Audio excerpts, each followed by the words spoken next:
na che say ha na no kre no ewo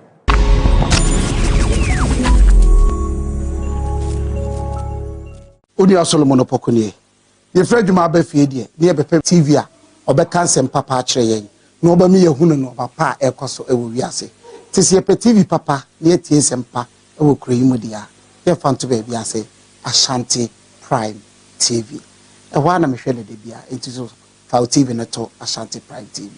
Keep watching Ashanti Prime TV. We love you all. God bless you. Ashanti Prime TV. Aha, ena no kware ne wo. Yedi nkomo ewo ya fiefiem. Nkwankwan ni ase. Ye dem ene empo yesuku mu. Saa nkomodi we ne yede ba TV so. Na ya ba be di nkomo. Twhwe we eni direction bia. Eye nkomo na yedi. Eye asem ana ye ka. Ye ekoso ewa abrabom. Ebe kan politics kakra.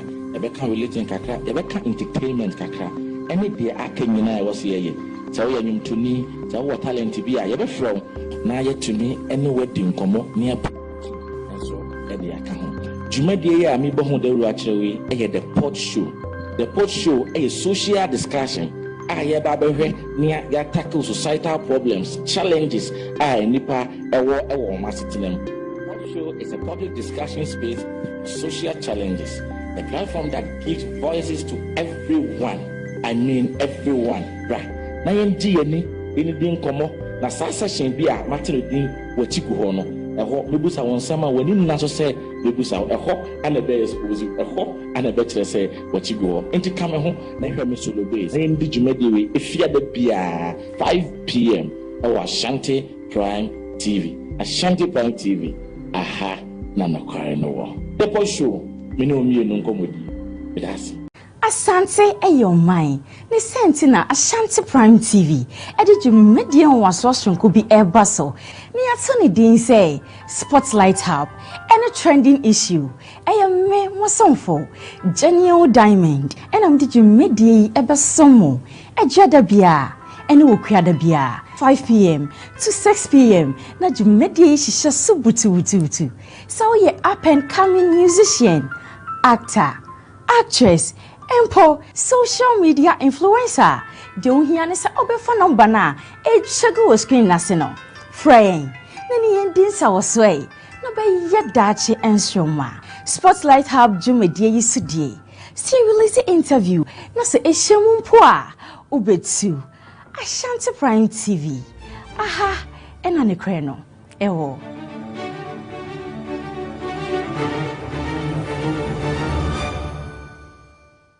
Action. Action media. Audition. Yeah, audition can see me. Our action media. Yeah, series. Can see pa. Obi amfani hunyim. We penino we akwadao. Emranti ene mabani na. Ye obi bia. Action media. Yeah, series can see. Adi abegu Ashanti TV so. Obi amfani hunyim. Boy mi jina mubi. Obi amfani hunyim. Frɛ number na ye chance agu ate no. Me see frɛ number no. Thank you. Action. Action media. Audition. Yeah, audition can see me. Our action media. Yeah, series can see pa. Obi amfani hunyim. We penino we akwadao. Emranti ene mabani na. Ye obi bia. Action media. Yeah, series can see. Adi abegu Ashanti TV so. Obi amfani hunyim. Boy mi jina mubi. Obi amfani hunyim. Frɛ number na ye chance agu ate no. Me see frɛ number no. Thank you. Action. Action media. Audition. Yeah, audition can see me. Our action media. Yeah, series can see pa. Obi amfani hunyim. We penino we akwadao. Emranti ene mabani na. Ye obi bia. Action media. Yeah, series can see. Adi abegu Ashanti TV so. Obi amfani hunyim. Boy mi jina mubi. Obi amfani hunyim. Frɛ number na ye chance agu ate no. Me see frɛ number no. Thank you. Action. Action media. Audition. Yeah.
Ene eye wukuado forisi obosemene de toso eye dunum. Ewa fimpimienu ene aduonu ensie mu premo ato ewa Ashanti Prime TV so emanso sansama mensa kan ewo man Ghana ene amahodo so ni edika editio semufo asone so no akuchie di agukrata so edi amamene mede ba besom mo se Prime ewia Premotobre kase ensema ewia mede ba besom mo no edoso ye ni edi makoti ni bi enie NAU EU ambassador to Ghana ayon munyamfo run edin sembi ato abontene sanso na se ekopie mu ewo su ampanifo a wo hwe afarefo ano enso akasa ensem reni ensem audio pie kanam de ba besom mo ewo simedia asantem ya maje pene de awia kasebo e besom media mejeso ane mesna start mitwam hotel abatisia.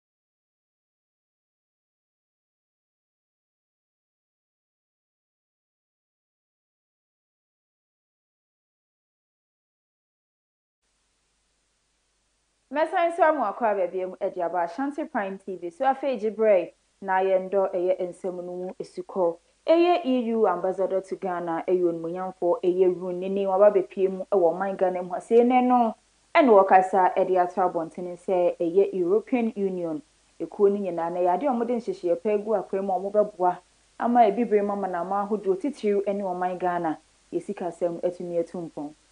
How the development cooperation funding can be used at enhancing the enabling environment to attract investments in Ghana. This is very much aligned with what the government wants. This is very much aligned with the fact that our development funds are decreasing. And since 2022, at the EU summit, where we launched the big investment package for Africa with 150 billion euros for the African continent, consisting of a merger of development funding, which we have already, but then also international financial institutions funding, and finally, and most importantly, private sector funding. We want to merge these elements to get to the 150 billion, and we want to make it up to the individual African countries to say, here we have 150 billion euros.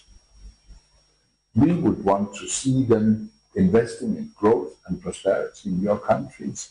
So let us help create an enabling environment that can attract the money to Ghana.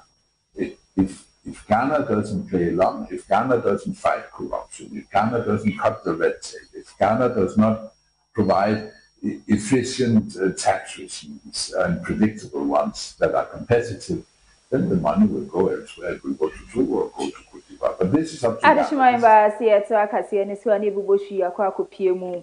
Ewa bono mante muneno na kupie mu honoma eye wenchi water project a empanifo edi ahyehyɛ so se wo hwɛ si ebenye nsuo enso edi afiri hɔ no na panyi kwantrefo edi ma Ghana Water Company Limited eyo nmunyamfo Adams edi na nmunyam ekopie hɔ kokɔ enyina nse okɔ akɔhwɛ eye bia ye dwuma a omodi ahyehyɛ so no edru na bere okopie mu no wɔkasa edi aso abontene sɛ yade adwumayefo na yade yi pa esanse wo hwɛ sɛ de sɛ nsuo no ani ate a na enche o man Ghana ebesa nsuo enye nsu foforo edi akane ayɛwɔ no ehu Limited on a tour of Brong-Ahafo and Ashanti region.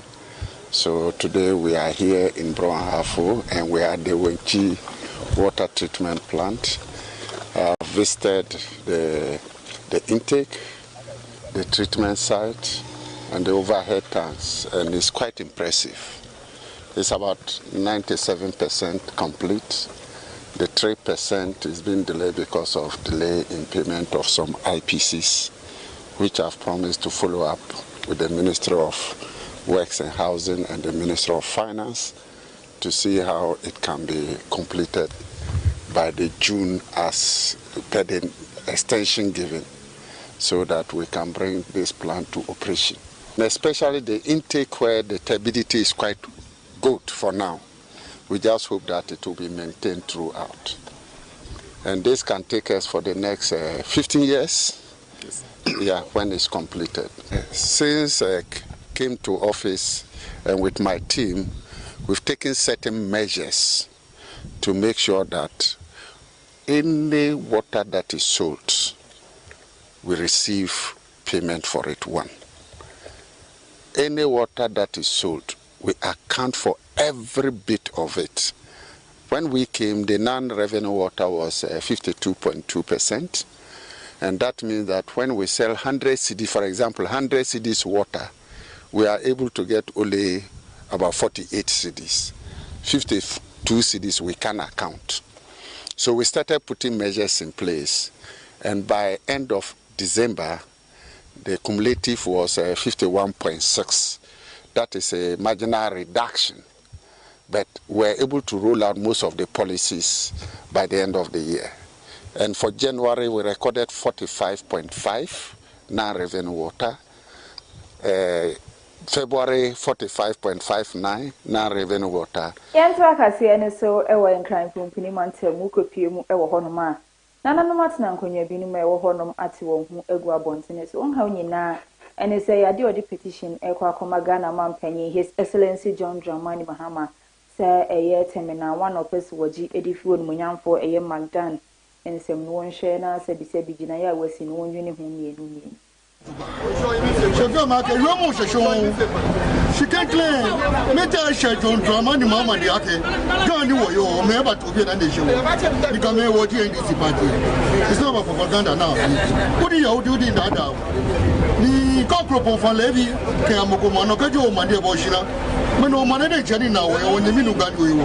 Jamla Janyake, and this is a banana Jafeka Mene Kuduba. In the Kawan, Niji Gamma, Niji. When I make a walk, when I'm done in school, can you be not believe? Orphanage can be near fair gun. Government 2 days or Dubai. You will come here, $1 a person ever. When you made this, I make $1. You come here, job, I was someone to water and to watch. You can you go on here for tea? Shock me, Peggy, you shall watch you. No matter, they hang a man, they hang up in which may pay you. They come a judgment, they come politicians. You come here 1 hour in your penny. You saw your poor way. The politics are not your candies. I can come out for all up. You know, Mama, you know, Mama, when you mean John Dramani Mama, when you Bobu, Kakan, you get him, Bobu. The Kakame was sparking of your what you want lemon. I didn't find no coffee. But no, Nissa, that's in the Kawani Magna, John. The Kalato Panoship Penny again. Kayamu Nutum, the minute I come when you made the same to show come make up and get to when I'm buying coming and make up. Okay, go back, you Baba, Yanidana, Shawagama, Majan, Majan, you know, one year. She won't pay for you. No, Nitiash, don't Dramani Mama. I never did one be fair water jacket. Oh, how on your mere, but I know to my the girl, your Mama. You don't make that can be wish war Lelena. I got my judge, no Lelena. She don't give Mambi war, what can you do? One is what can you cast and no fear. Many, oh, demonstration can you only make you. You can make all fun. I can do you. Okanta a crew Suhumens Nimu, Suhumante, Suhumens Nimu, a well puye, Mante, Munene Copium, ever honoma. Adishian and Anonymous Nankunio, Honomakasa, at the Atabon, Tennessee, Adio Mena, a year a considerably for a year tourist site, ever honoma, Ususu Sebebua, Amos to whom Anasi will canter chrono, and so at some point ye panels of Vestre, say Ghana Tourism Authority, nothing simply for Hodua Cano. And she no me so one as said a bear woman to do media or Pessy would be a honor maybe to me a quay. Sama this carbon honor and a person that they have a tourism and the Nana paying for a transit. And yes, and the bay share a family and the final and he did the after Yakofro Obo Festival or Kanta Yakofro Obo festival. Obia sorry a ordinary echire kwawu se okudi Easter. Enye mu nyina na etimi kọ kwawu Easter no. And this is municipality. Yes, you are the fair baby ewa na yes I say yama emlantie ne magu ne ade panyifo behwe ade fair fa ewa ha onyankopon so e de adom eye suhum okanta Jamaica atre Ghana tourism board no say ankabe eniji ene ahoho ase won so mo de omani e be kire suhum okanta ha na oma ba behwe ade a ewa ha na wo de omani behwe na wo yeni ya ebeboa Ghana man yen part of the world no yen said am fa tourism serious say odan ho na osha utiminya the clear view ama hu say no kware aha efeye pa say eye okanta tourist site e wa hanum no say yesi ye hye na se be ni ya ebe ma local economy no abumi na face no municipality no so generate revenue aden ama municipality no some person ka cha ba mun plan for ni say omuncho mani no meshe wa hase na ye hiamu apa youth na ye wani nye etuma enti so mo ba no mbeso ya so ai betini nye etuma ye na abwa ye wa hase media wode ba okanta na ama aso youth na ni papa senior Africa no ye duma no so hu hia enti esese on ma dwumadi nkoso ntimi nya aboafo enfi achichi na wonti meka nya youth se ne be ma program no ebetumpon ebi e muso ha no eye ngosra bia obi biara opese oforo be bompa ebe nya adom no obetini aforo so asarifo a omuwo osu ene omonso ano de mo ha enyina ne se woda sorry anopa bia ya wotena eji wonjuma se afarifo wode won kodowo esie na wogya woniema ewo hono mansa na okofie na yade a empanifo adwuri bia ni nyina agu odwene ho a wonte ase wo bia amo won kaye se wontu ne eba bedwuri eye bia ekro na gu nti obesere se emprempren de wo hia se aban no ba be chiri mu kakra ade ya chire mbota ye ete chire no nti bebi a wote no ye adwuri ho no agu akesi ina di order oni je court ni nchwa sana kumo bi na efe ni ka ba kumo hineke ani me awu ametwe no ani apo ama nie anaka me no ku oya shababa ni e holoi ka pakei ni fe abachuneke no ne afion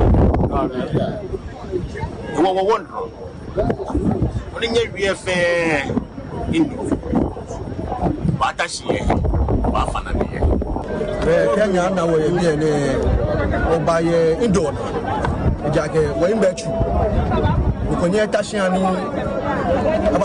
aba shwe bi geshiko no nakai wo Kenya na wo bi ne benke gamanche gamfe manche ifana keba usu akwaje shiko oni obakoni bi ni ya no bi ne njika aja obakoni bi ni ya no bi ne ukanya na wo bi ne indo no ogadi sabe samuapo egudemba we nipa nipa aport sodika wa mo yankai not court order but bibi ni oboni na tetela so no ono ene on yan edele wa mo bia amane ay o maye asa adwuma no with a police for about 100 and something emu langas emu etuo na de wode buy so o maye nyamanya akwa no wo wie no ey enu akwasida a wo tell me wo madi bone no ye da wai machi e wo butu share so o bi tu fari nyama na so wo ya panyin na wo ma no a o ko akwasida na besi enu me ni ba mo so no mo wan ba etwa ye wasia emu eburu na de a wo de aba ma wa sai nyama na me gya we mentale menkonwa mi jama jama yiri so wo bubu ni nyina la president umma esu Ni ba cho ye wa ya no mu bai. Ya da da mu ko ya sorry for. O di ka be bu fishi mu. E no mu ko. No mu sa di cho me ba. E bi se bi mu ti ago. Ana se bi bi. E ti ye wa no mu bai.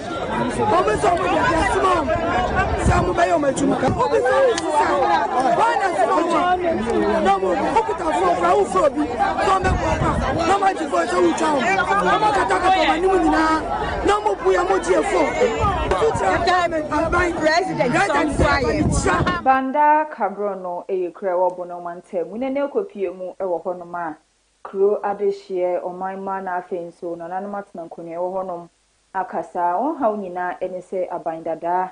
I will chum one who shame to you, my baby, I say our honum, Nenso, a camia, yes, a by way, a buyer no, said he said, you are in any at the Amadishia, a honum mobessere, so here near my baby, dear Nenso. Near binder Danisha, see I went to me and we are in the air, can room no share. Say aban hwe ni wonye eno enfamo mansana say aban no ewo anisuade hunu bi mpo se wo beye adefoforo ewo banda kabro na wo de eno ahyehye so moye wan kura ye teso biem ye hia bo ho bebre ewo krum ha madaroma dc montina supa na monye maye ena ye astroturf no enye emaye madaroma abanda da ne ye bi ekoi bi aka no ye sese ye wurade si ni na ban ebeboa ema no so akoso fefefe wo aban na oba ye nche na mpuntu aduma na wa sha ase no be sese onye nto aso nkankan ye kwan na eda krom no o mbe susu surveyor for by ebe susu e mo so mbe ya ma ye misiri aban onye na kono enimu enna ho society bia ni wa ni pana wo ho no ya develop o ma sa society etuma ko enimu Dile ni ase you go school sample oye school no na on fa school no we duma grama e dua fufu a wo koye no sa nem de na okonya no school no o de ya e ko ni mo tini center e ye penifo dia e ye ababu dia babu mbabo ni mnante no bawa be ye ss ntimi entwaso be ye ss so ko ni ntimi koye nti omo ana yebia mama nti ja fidie kase so ese mabuni mabawa mabuni na omo bana memu ni ga memu nyina ne se musom na school no yebia etmejina mo tamale ena afen so eyesa nerigu eyade ode wonsa ene ehyehye ase afamase woni EU mpanifo de wonsa ASHANTI ase afamasi eye EU mpanifo eba ababua mamputu numa akoso yie pa ewo tamale ena afen so eyesa nerigu. To welcome you all to this historic occasion, the signing of the Memorandum of Understanding between the Tamale Metropolitan Assembly and the Sanabo Municipal Assembly. Today marks just the formalization of an agreement by the strengthening of a shared vision, a more harmonized, efficient, and sustainable government, Greater Tamale. Ladies and gentlemen, as our cities grow, so too do the complexity that define the urban expansion no longer represent administrative boundaries. The challenges we face, whether in spatial planning, solid waste management, climate resilience, or service delivery, are shared. They are interconnected and they demand coordinated responses. It is in recognition of this reality that we gather here today. The establishment of the Interjurisdictional Coordination Management Committee is a pragmatic and forward-looking response to these challenges. It's a real pleasure to be here this afternoon.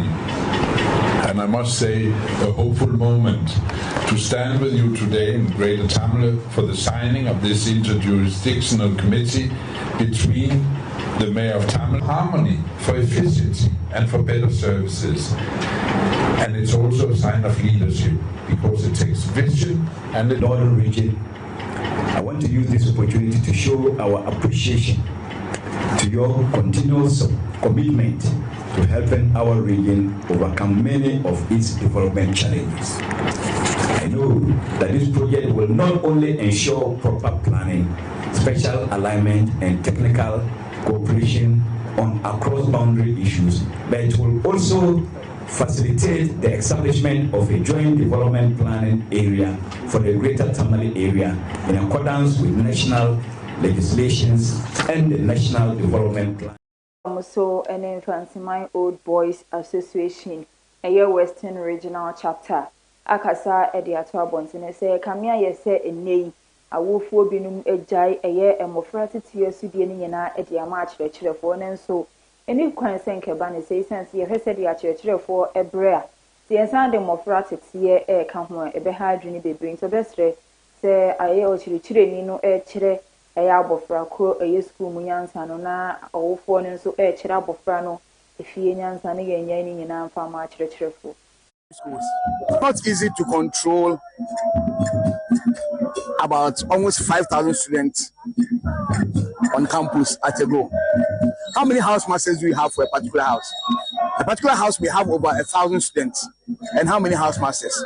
So you see, it is a difficult task. So definitely, discipline will drop. When the numbers are high, the tendency for indiscipline to rise is also high. When the numbers are low, of course, we are talking about low figures in terms of discipline.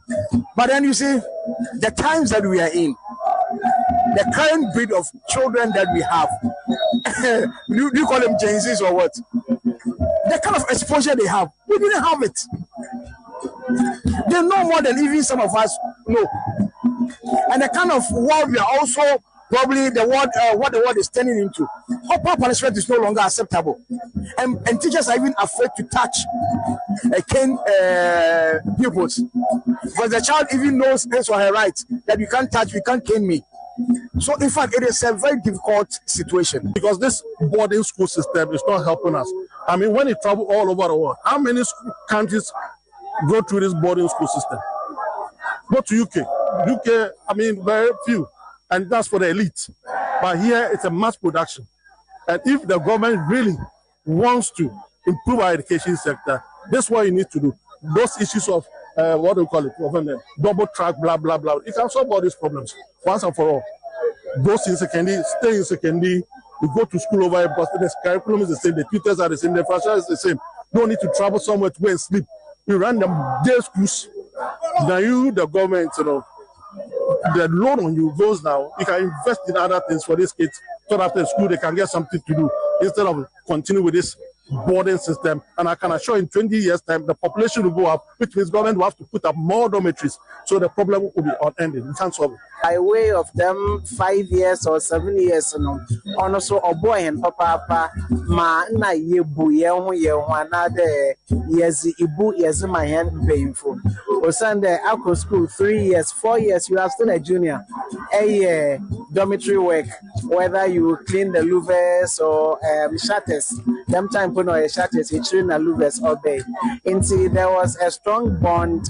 There was discipline. Or Sunday, you go to school, yes, you answer, yes, you go to form, you go to chew bathroom, you bus scrub. Nah, that I'm not for no or crab, but generally, no. And a paya sorry, I have for picking. Yes, he answer, yes, to form me, in some of the form, Nazina. Into yes, engineer, so near watching copium, or and crime company man temo, a pram.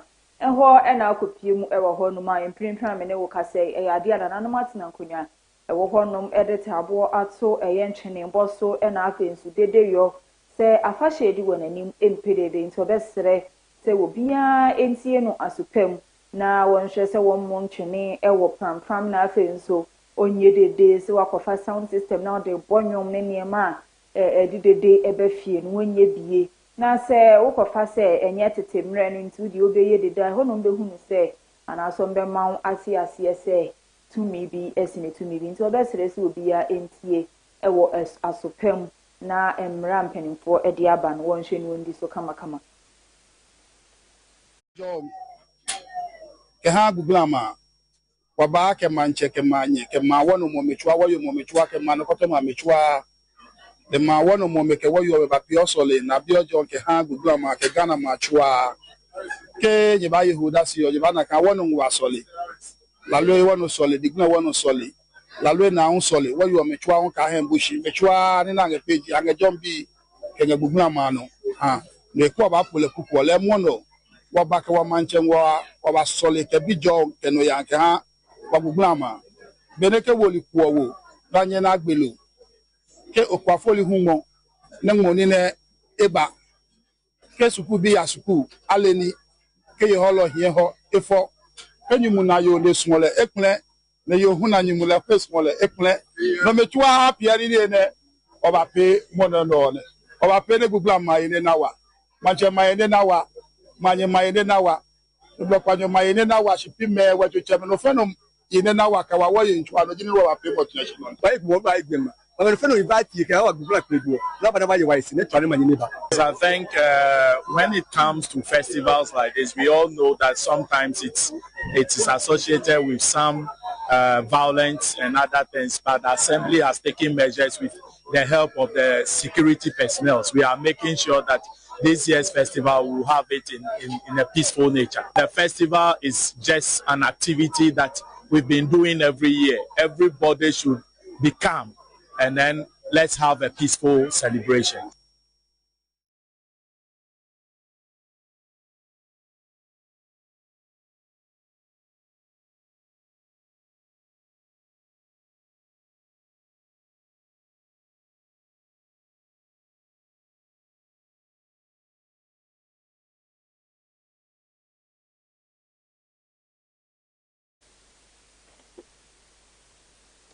Prime area Premotobre KASEƐBƆ and when you go so I will share see at once some next one if you are my Ghana.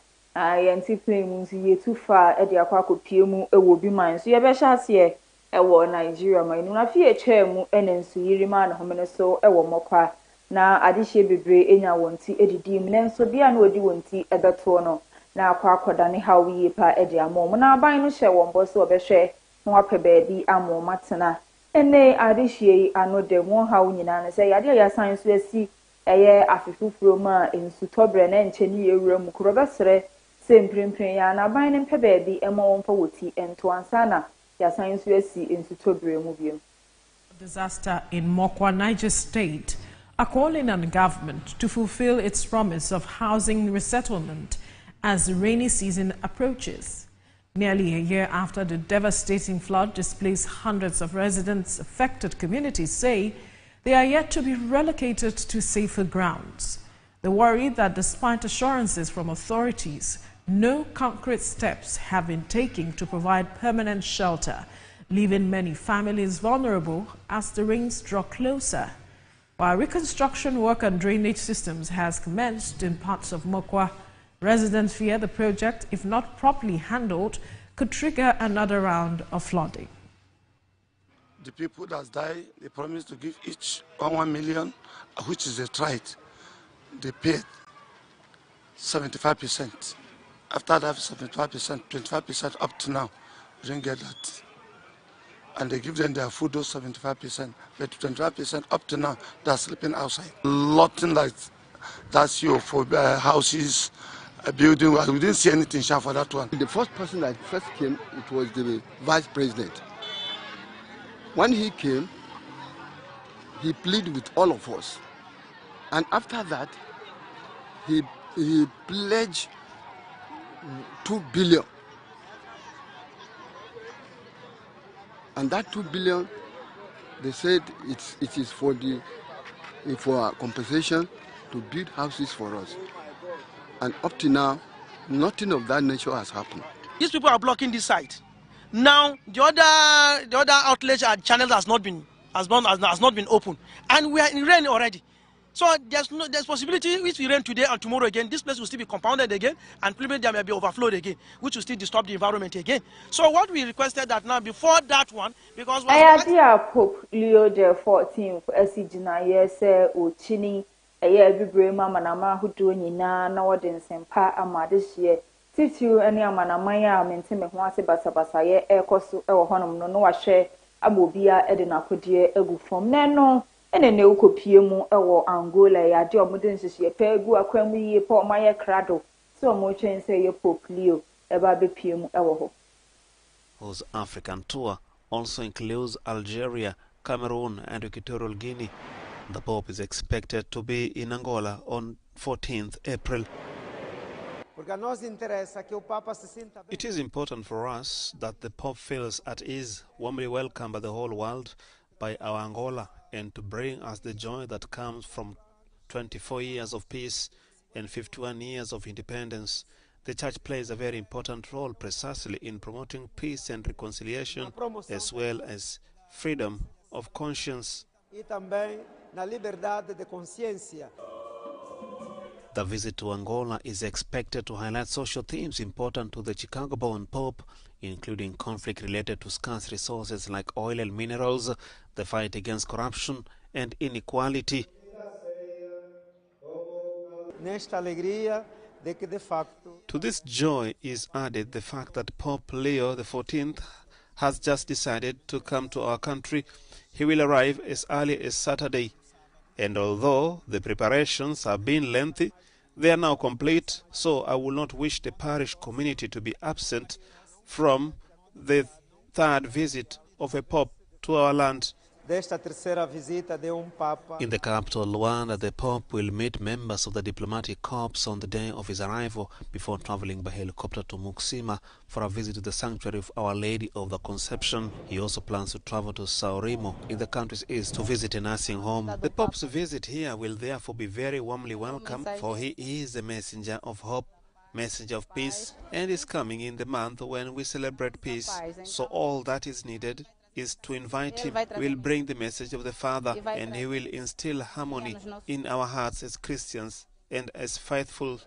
The next stop for Pope is Equatorial Guinea, a country with an overwhelmingly Christian population.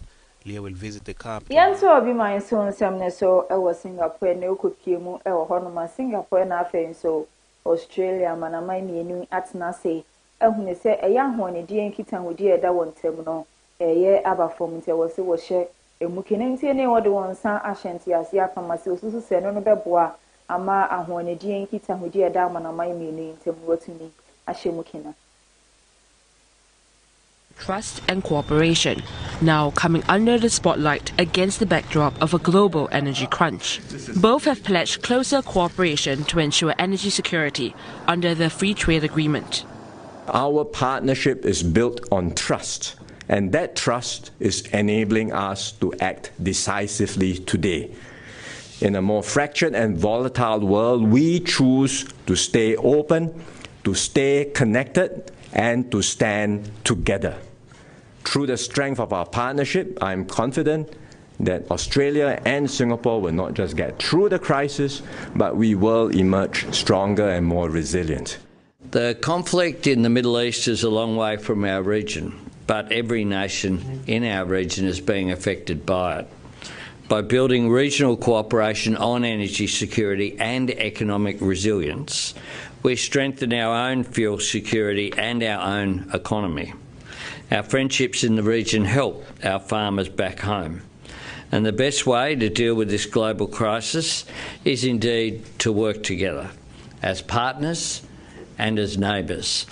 In a joint statement, both Prime Ministers reaffirmed their commitment to support a resilient, rules-based multilateral trading system that underpins stability during periods of... Facebook, ASHANTI Prime TV, YouTube, ASHANTI Prime TV, and our TikTok. And so, ASHANTI Prime TV, we shall not comment, while I can share a day and my. And some of the best some a year or KASEƐBɔ15 so a dozen near the Mokutini D in ye. And a EU ambassador to Ghana, a young Munyan for Rune, Edin Cindy, a 12 and sign so now could Piemo a war, a fiery form woo usu or most of the mother's dear at Swabayanim. And some way in some old with your kind of the best some more set prime. A we are Premotobre KASEƐBɔ, me and the KASEƐBɔ some media images so, and a miss now sat Macarovia.